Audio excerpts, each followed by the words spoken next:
मेवात एक ऐसा इलाका जहाँ की हवा कभी सबसे साफ मानी जाती थी, जहाँ खेती से लोगों का पेट भरता था और जहाँ लोगों का जीवन सिंपल मगर सेहतमंद था। लेकिन आज वही मेवात एक ऐसे मोड़ पर खड़ा है जहाँ उसकी हवा, मिट्टी और पानी तेजी से जहरीला बन रहा है। हर तरफ से गंदगी, पॉल्यूशन और बीमारियों का घेरा बढ़ता जा रहा है। Registered meat processing units in Mewat, मंजूर शुदा यूनिट सीटीई सीटीओ के अंदर urban frozen food private limited, Sikrawa, Punhana road, Maharashtra में meat processing, bone meal, animal horn processing जैसी एक्टिविटीज के लिए सीटीई के तहत मंजूर शुदा 24 जून 2023। Venus organic manure Doha, Firozpur, Jhirka, similar type की प्रोसेसिंग के लिए सीटीओ के तहत मंजूर अप्रूवल्स है, मंजूर शुदा 17 जून 2023। Rabbana food export private limited, Agon, Firozpur, Jhirka, बूचड़ खाने और मीट प्रोसेसिंग के लिए सीटीई अप्रूवल्स मिले हुए हैं, मंजूर शुदा 6 जून 2023। United farm product private limited, Ghata, Shamshabad, Firozpur, Jhirka, बूचड़ खाने और मीट प्रोसेसिंग के लिए सीटीओ अप्रूवल प्राप्त, मंजूर शुदा 4 जून 2023। नए अप्रूवल 2024, रॉयल एग्रोटिक आकेडा, तहसील नू, बूचड़ खाने और मीट प्रोसेसिंग के लिए सीटीई अप्रूवल मिला, मंजूर शुदा 12 जून 2024। मेवात में जो मीट फैक्ट्री बनाई गई है उसका प्रभाव अब लोकल माहौल पे खतरनाक तरीके से दिखाई देने लगा है। मेवात में एक खौफनाक बीमारी तेजी से फैल रही है। लोग कहते हैं इसका सबब है बूचड़ खानों का बढ़ता जल, लेकिन सच क्या है? रोजाना ये फैक्ट्री हजारों जानवर जिबाह करती हैं, उससे निकलने वाला कचरा जैसे blood, animal waste, fat, bounce, ये सब प्रॉपर ट्रीटमेंट के बिना आसपास के नालों, खेतों और जमीन पर फेंक दिया जा रहा है। रिपोर्ट के मुताबिक ख्वाजली का गांव पुन्हाना ब्लॉक में पंचायत ने बताया कि 9 मौत कैंसर से हुई हैं। जो लोगों का कहना है कि इलीगल बूचड़ खाने यूनिट्स के वेस्ट जमीन और पानी में गिराने के कारण कैंसर के केस बढ़ रहे हैं। यहाँ के लोग कहते हैं पहले हमारे गाँव में कैंसर का नाम भी कम सुना जाता था, अब हर गली में कोई ना कोई बीमार है। पानी, हवा और जमीन तीनों को एक ही जहर छू रहा है, इंडस्ट्रियल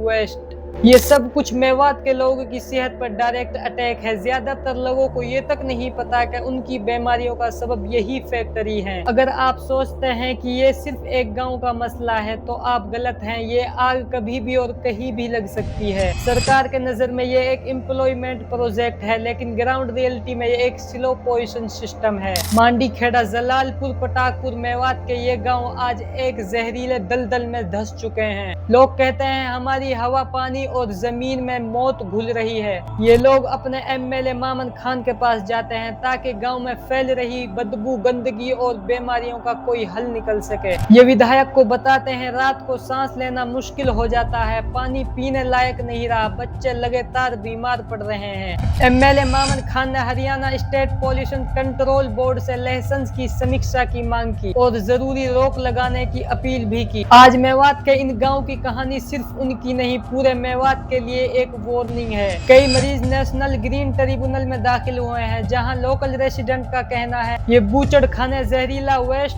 डंप कर रहे हैं, जमीन और पानी को खराब कर रहे हैं और इसके असर से बीमारियां, हद तक के कैंसर के केस बढ़ रहे हैं। अगर आप सोचते हैं कि ये मसला सिर्फ उन लोगों का है जो बूचड़ खानों के आसपास रहते हैं, तो सोचिए जब हवा और पानी जहरीला हो जाए तो कोई सीमा काम नहीं करती। हरियाणा के environment and forest minister Narbir Singh ने बूचड़ खानों पर सख्त कार्रवाई का फैसला लिया है। गांव वाले महीनों से शिकायत कर रहे थे, गंदगी, बदबू, जहरीले पानी और बीमारियां, और अब सरकार ने एक्सपेंड लिया है। नरबीर सिंह ने साफ कहा जो बूचड़ खाने पाबंदियों का पालन नहीं कर रहे हैं उन पर तुरंत राइड की जाएगी और उन्हें बंद किया जाएगा। लोगों को उम्मीद है कि अब उनके गाँव की हवा और पानी में जहर घुलने का सिलसिला रुकेगा। लेकिन सवाल यह है क्या ये कार्रवाई सिर्फ कागज तक सीमित रहेगी या सच में जहरीले बूचड़ खानों को बंद किया जाएगा? हाँ, जरूर बंद किया जाएगा। अगर आप मजबूत हैं, आपकी आवाज मजबूत है, आपके नेता मजबूत हैं, तभी इन बूचड़ खानों को बंद किया जाएगा। अगर आप मजबूत नहीं हैं तो बैठे बिठाए कुछ नहीं होने वाला।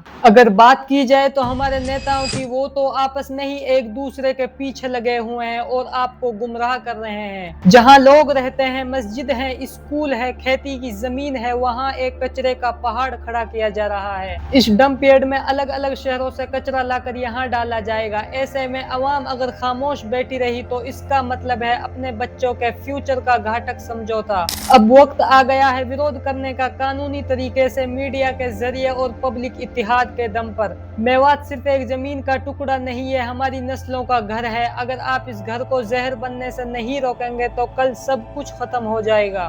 बच्चों में बीमारियां बढ़ रही हैं, लोग टीवी, अस्थमा और स्किन इन्फेक्शन से परेशान हैं। कभी मेवात की हवा में इतनी मिठास थी कि लोग कहते थे यहाँ की मिट्टी भी दवा है, लेकिन आज वही मिट्टी जहर बन गई है। वही हवा सांस ले लेकर जान ले रही है। एमएलए और चेयरमैन से सवाल करें, आपके इलाके में बूचड़ खानों की तादाद बढ़ रही है, बीमारी फैल रही है, क्या ये विकास है? आपके घर के पास ये मीट फैक्ट्री हो तो क्या आप भी सांस ले पाएंगे? जरा सोचिए, एक माँ अपने बच्चे को डॉक्टर के पास ले जाती है, डॉक्टर कहता है ये इन्फेक्शन मीट फैक्ट्रियों की हवा से हो रहा है। उस माँ की आंखों में आंसू है, लेकिन सिस्टम में कोई बदलाव नहीं। मेवात की सांस घुट रही है और नेताओं के एयर कंडीशनर चल रहे हैं। ये खामोशी अगर तोड़नी है तो सिर्फ गुस्सा नहीं, प्लानिंग चाहिए। मेवात को कचरादान बनने से बचाओ। हमारी जमीन, हमारी हवा, हमारी जिंदगी का सवाल है। ये आवाज उठाओ, वरना कल इतनी बदबू होगी कि सच बोलने की भी ताकत नहीं रहेगी। कमेंट करो, वीडियो शेयर करो और हर जगह आवाज उठाओ। ये सिर्फ एक वीडियो नहीं, ये मेवात की आवाज है।